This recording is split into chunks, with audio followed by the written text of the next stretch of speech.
This is the Catholic Church, the Catholic Cathedral.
Edificio lleno de cultura.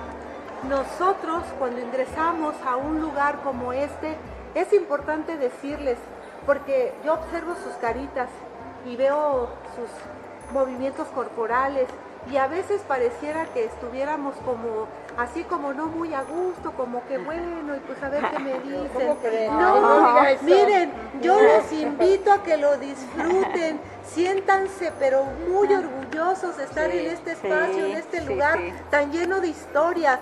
Imagínense, 1922, le vamos a dar tantita como la cuerda al reloj y retrasarlo a ese 1922, donde seguramente nos van a dejar aspectos importantes de la educación. ¿Qué sucede? No sé si voltearon a ver, porque todos les aseguro que entraron por el lado de Argentina número 28.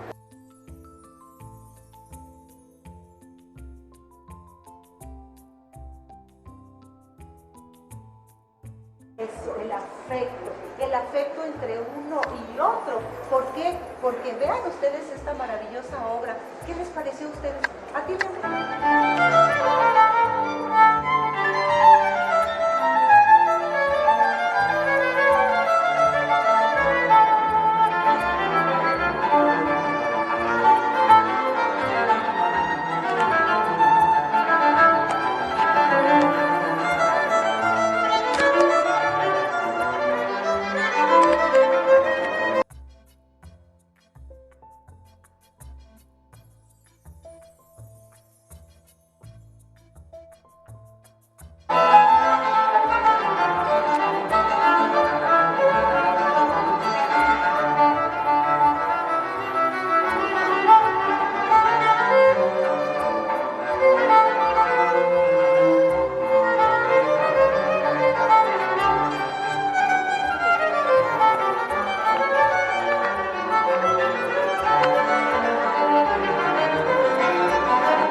So nobody gets touched by the baby.